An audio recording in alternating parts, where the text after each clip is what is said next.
महाराष्ट्र में एकनाथ शिंदे को जवाब देने की तैयारी शुरू हो गई है। पहली बार जब एकनाथ शिंदे ने शिवसेना में टूट फूट मचाई थी तब शायद उद्धव ठाकरे ने उसे नजरअंदाज कर दिया था, लेकिन इस बार मामला अलग दिखाई दे रहा है। इसका एहसास बागी सांसदों को भी हो गया है, बीजेपी को भी और खुद एकनाथ शिंदे को भी। एकनाथ शिंदे के कथित ऑपरेशन टाइगर के जवाब में अब उद्धव ठाकरे की शिवसेना ऑपरेशन तुड़वा लेकर आ रही है। आखिर क्या है ऑपरेशन तुड़वा और इसे लेकर बागी सांसद इतने बेचैन क्यों हैं? क्यों वो इधर उधर छिपते हुए और भागते हुए नजर आ रहे हैं? नमस्कार दोस्तों, मैं हूं प्रवीण सानी। दोस्तों, एकनाथ शिंदे और उनकी पार्टी के सांसद, उनके नेता ये कहते फिर रहे थे कि ऑपरेशन टाइगर जारी है। अब उनके लिए शान है, अपनी ताकत का इजहार करना है, लेकिन मेरे लिए तो ये हद दर्जे की बेशर्मी है। बताइए, जिस पार्टी के सिंबल पर जनता ने जनादेश दिया, विधायक बनाया, सांसद बनाया, उसी के साथ बगावत करने वाले सांसदों को तोड़ रहे हैं और इसे ऑपरेशन टाइगर का नाम दे रहे हैं। तो फिर ऑपरेशन टाइगर के सामने अब उद्धव ने ऑपरेशन तुड़वा रख दिया है। अब जैसे ही उद्धव ने इस ऑपरेशन का नाम रखा, बागियों के अंदर एक अलग तरह की बौखलाहट दिखने लगी। जो बागी सांसद दिल्ली के लीला होटल में ठहरे हुए थे, उन सांसदों का आनन फानन में जयपुर के लिए रवाना कर दिया गया। अभी इस पर पलटवार करते हुए शिवसेना उद्धव सांसद संजय राउत ने कहा कि अब उनकी पार्टी ऑपरेशन तुड़वा यानी ऑपरेशन कुचलना पीटना शुरू करेगी। तो इस ऑपरेशन का मतलब आप समझ गए होंगे। बात से ये लोग नहीं समझे, अब दंड देकर इन्हें समझाया जाएगा। दोस्तों, दिल्ली में जो बातें शिवसेना नेता संजय राउत कर रहे हैं वैसा तो नहीं कर पाएंगे, लेकिन महाराष्ट्र में दुख दर्द जरूर बढ़ाएंगे। दंड तो अन्य माध्यमों से भी दिया जा सकता है, इसके लिए कुचलना और पीटना वाला रास्ता अपनाना ठीक नहीं है। लेकिन ये कहने की जरूरत संजय राउत को क्यों पड़ी, ये भी समझने वाली बात है। संजय राउत ने सवाल उठाया कि संबंधित नेताओं की सुरक्षा इतनी क्यों बढ़ा दी गई। यानी सरकार भले ये कहे, बीजेपी भले ही ये कहे कि इस पूरे घटनाक्रम में हमारा हाथ नहीं है, सिर्फ एकनाथ शिंदे का हाथ है, तो फिर वीआईपी सुरक्षा देने की क्या जरूरत थी?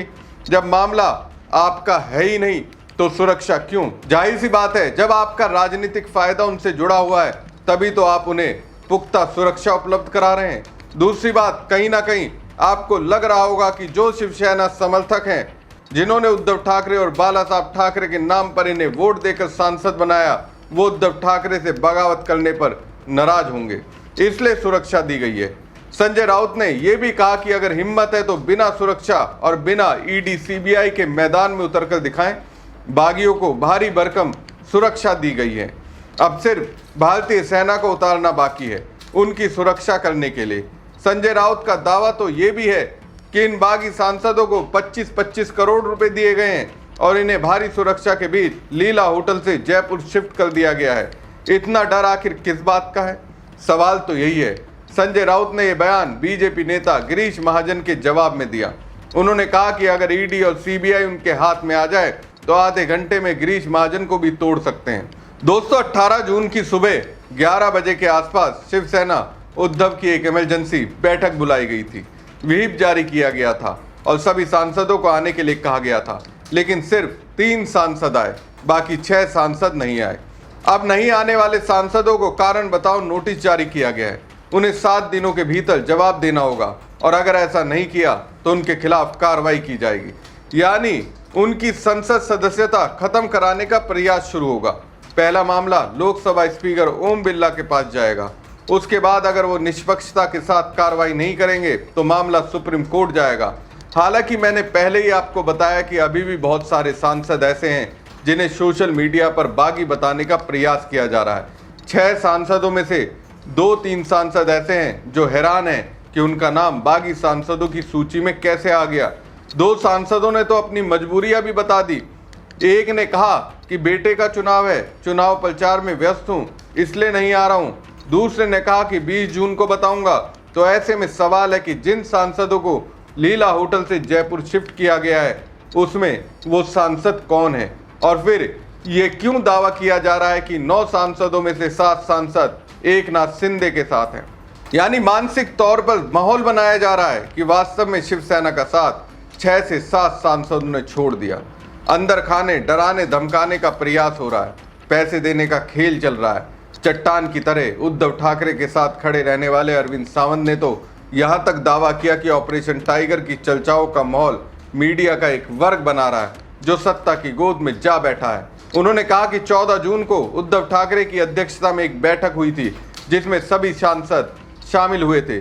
कुछ सांसद वीडियो कॉन्फ्रेंसिंग के माध्यम से जुड़े थे। उन्होंने साफ कहा कि बाला साहब ठाकरे की विचारधारा पर शिवसेना उद्धव चल रही है और जो भी नेता पार्टी छोड़ना चाहता है उसे पहले इस्तीफा देकर जनता के बीच जाना चाहिए। 2022 में भी दोस्तों कुछ ऐसा ही विद्रोह हुआ था जो एकनाथ शिंदे की राजनीतिक रणनीति का परिणाम था, जिसकी वजह से शिवसेना दो हिस्सों में बट गई थी। सिंबल पर एकनाथ शिंदे ने कब्जा जमा लिया था। हालांकि ये मामला अभी भी सुप्रीम कोर्ट में चल रहा है। फिलहाल यही सवाल है कि जो भी सांसद बागी हैं जिन्हें दिल्ली के लीला होटल में रखा गया था, पहली बात तो उनकी सुरक्षा इतनी पुख्ता क्यों कर दी गई थी? क्या कोई बहुत बड़ा खतरा था? क्या उन्हें किसी से धमकी दी थी? सुरक्षा क्यों बढ़ाई गई? जहां तक मुझे लगता है सुरक्षा बढ़ाने का मकसद बस इतना था कि उद्धव ठाकरे के लोग उनसे मिल ना पाए। अब देखिए, लोग मिल ना पाए इसलिए इस व्यवस्था को और ज्यादा मजबूत बनाने के लिए बागी सांसदों को जयपुर शिफ्ट कर दिया गया। दोस्तों, जयपुर राजस्थान में है और राजस्थान में बीजेपी की सरकार है। भजन लाल शर्मा मुख्यमंत्री हैं। अब उनकी जिम्मेदारी है कि इनसे कोई मिल ना पाए। लेकिन दिक्कत यह है कि वहां राहुल गांधी की कांग्रेस भी काफी मजबूत है। अगर कांग्रेस के नेता उन बागी सांसदों से मिलना चाहेंगे तो उन्हें रोक पाना आसान नहीं होगा। दोस्तों, कुल मिलाकर जिस तरह से इन बागी सांसदों को उद्धव ठाकरे की शिवसेना के नेताओं से बचाने का प्रयास हो रहा है, उससे ऐसा लगता है कि एकनाथ शिंदे अभी भी कंफ्यूजन में है।